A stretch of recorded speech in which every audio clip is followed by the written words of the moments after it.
নমস্কার, আমি অ্যাস্ট্রোরাজ astrology and বাস্তু চ্যানেলে আপনাদের সবাইকে স্বাগত। সবার প্রথমেই জানাই সকলকে নতুন বছরের অনেক অনেক শুভেচ্ছা। আশা করি এই বছর সকলের ভালো কাটুক, আনন্দে কাটুক, সুস্বাস্থ্যের সঙ্গে কাটুক। আজকেও বাস্তুর একটি টপিক নিয়ে আপনাদের সামনে হাজির হয়েছি। এটি বলার অবকাশ রাখে না যে বাস্তুশাস্ত্র আমাদের জীবনের জন্য কতটা গুরুত্বপূর্ণ। বাস্তু আমাদের জীবনে শুধুমাত্র শারীরিক, মানসিক কিংবা আর্থিক দিক থেকে নয়, জীবনের প্রায় প্রত্যেকটি ক্ষেত্রে প্রত্যেকটি বিষয়ের উপর একটা প্রভাব ফেলে। আমাদের ভালো মন্দ, আমাদের সুখ দুঃখ, আনন্দ, সম্পর্ক, পারিপার্শ্বিক সম্পর্ক, পারিবারিক সম্পর্ক ইত্যাদি বিভিন্ন ক্ষেত্রের বিভিন্ন বিষয়ের উপরে বাস্তু আমাদের জীবনে প্রভাব ফেলে। তো এই সম্পর্ক বিষয়ে বলতে গেলে বৈবাহিক সম্পর্ক বা বিবাহিত জীবন সুখকর গড়ে তুলতে গেলে বা সুখী দাম্পত্য জীবন বজায় রাখতে গেলে বাস্তুর কোন দিকটি ইম্পর্টেন্ট, কোন দিকগুলি ব্যালেন্স রাখা প্রয়োজন, এই দিকগুলি সমস্যা হলে আমাদের বৈবাহিক জীবনে কি ধরনের সমস্যা আসতে পারে সেই সম্পর্কিত বিষয়ে আলোচনা হয়েছে। আজকে যে বিষয়টি নিয়ে আলোচনা করব যে বাস্তুর কোন দিকগুলির জন্য, কোন দিকগুলির প্রবলেম থাকলে বিবাহে বাধা আসে বা বিবাহ ডিলে হয়। অনেকের ক্ষেত্রে দেখা যায় বিবাহ হতে চায় না, বিবাহে বারবার বাধা আসে, অনেক সময় উপযুক্ত পাত্রপাত্রী পাওয়া যায় না, আবার অনেক সময় উপযুক্ত পাত্রপাত্রী পাওয়া গেলেও মাঝপথে সম্পর্ক ভেঙে যায়। আবার অনেকে বিবাহের জন্য সঠিক যোগাযোগই করতে পারেন না। তো এই সমস্যার জন্য কোন দিকগুলি ইম্পর্টেন্ট সেই বিষয় নিয়ে আলোচনা হবে।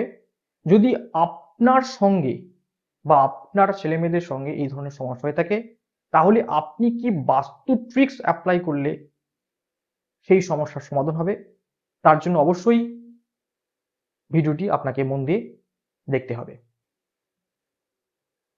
ম্যারেজ, বিশেষ করে অ্যারেঞ্জ ম্যারেজের ক্ষেত্রে সবথেকে গুরুত্বপূর্ণ বিষয় হলো যোগাযোগ। সঠিক যদি যোগাযোগ না হয় তাহলে বৈবাহিক সম্পর্ক স্থাপনের প্রথম ধাপই এগোনো সম্ভব নয়। যেমন আপনি যদি পাত্র হন বা আপনার ছেলে যদি পাত্র হয় তাহলে আপনি পাত্রের সন্ধান করবেন। এই পাত্রের সন্ধানের জন্য কি হয় না, আপনাকে যোগাযোগ করতে হবে। তো এই যোগাযোগে যদি না হয় তাহলে আপনি পাত্র সন্ধান করবেন কি করে? তো এই যোগাযোগ সংক্রান্ত বিষয় যে দিকটি রিপ্রেজেন্ট করে সেটি হচ্ছে পূর্ব দিক। তাহলে পূর্ব দিকে যদি কোনো রকমের সমস্যা থাকে তাহলে যোগাযোগে বাধা আসতে পারে। এর জন্য আপনি কি করবেন না, পূর্ব দিকের অধিপতি দেবতা হলেন সূর্যদেব। তো সূর্যদেবের একটি পিকচারকে ব্রাউন কালারের ফ্রেমে যদি পূর্ব দিকে রাখা হয় তাহলে পূর্ব দিকের এনার্জি বৃদ্ধি পায় এবং যোগাযোগকে অনেকাংশে বৃদ্ধি করে। দ্বিতীয়ত, সনাতন মতে বিবাহ হলো একটি মাঙ্গলিক অনুষ্ঠান। এই মাঙ্গলিক অনুষ্ঠানের সব থেকে পবিত্র এলিমেন্ট কি জানেন? সেটি হচ্ছে অগ্নি। এছাড়া যে কোনো অনুষ্ঠানের জন্য আমাদের অর্থেরও প্রয়োজন হয়। তো এই অর্থ সংক্রান্ত বিষয় বা মাঙ্গলিক অনুষ্ঠান সংক্রান্ত বিষয় যে দিকটি রিপ্রেজেন্ট করে সেটি হচ্ছে দক্ষিণ পূর্ব দিক বা অগ্নিকোণ। এছাড়াও এই দক্ষিণ পূর্ব দিক থেকে যে কোনো কর্মের শুরু, যে কোনো কর্মের আরম্ভকেও দেখা হয়ে থাকে। তাই দক্ষিণ পূর্ব দিক যদি প্রবলেম থাকে তাহলে কর্মে বাধা আসে, কর্ম হতে চায় না। তো এই দিকটির এনার্জিকে বৃদ্ধি করতে গেলে আপনি কি করবেন না, একটি 5 থেকে 9 ওয়াটের এলইডি স্পটলাইটকে আপনি সর্বক্ষণ এই স্থানে জ্বালিয়ে রাখবেন। তাহলে দেখবেন কর্মের শুরুটা অনেকাংশে বৃদ্ধি পাবে। তৃতীয়ত, বিবাহ হলো স্বামী স্ত্রীর মধ্যে একটি সম্পর্কের বন্ধন। শুধু স্বামী স্ত্রীর মধ্যে নয়, দুটি পরিবারের সম্পর্কের বন্ধন। তো এই সম্পর্ক বিষয়ে যে দিকটি রিপ্রেজেন্ট করে সেটি হচ্ছে দক্ষিণ পশ্চিম দিক। তাহলে দক্ষিণ পশ্চিম দিক যদি প্রবলেম থাকে তাহলে সম্পর্ক স্থাপনে প্রবলেম হতে পারে। তো এর জন্য আপনি কি করবেন, বিবাহ হয়ে গেছে এরকম কারো কাপল পিকচারকে, অর্থাৎ আননোন ম্যারেজ কাপল পিকচারকে যদি গোল্ডেন কালার ফ্রেমে রাখেন অথবা লাভ বার্ডসের একটি পিকচারকে গোল্ডেন ফ্রেমে এখানে রাখেন, তাহলে খুব তাড়াতাড়ি বিবাহ সম্পর্ক স্থাপন হয় এবং বৈবাহিক বন্ধন খুব দ্রুত হয়।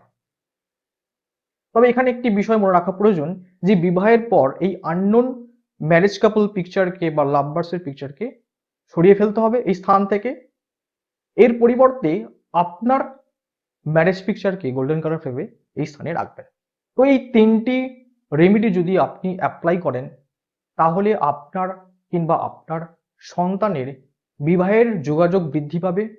খুব দ্রুত সেই বিবাহের যোগাযোগ বিবাহে বন্ধনে আবদ্ধ হবে। আজকের মতো ভিডিওটি এই পর্যন্ত। ভিডিওটি ভালো লাগলে লাইক, শেয়ার, কমেন্ট অবশ্যই করবেন। চ্যানেলটিকে অবশ্যই সাবস্ক্রাইব করবেন। দেখা হচ্ছে এরকম একটি নতুন ভিডিওতে। সকলে ভালো থাকুন, সুস্থ থাকুন। নমস্কার।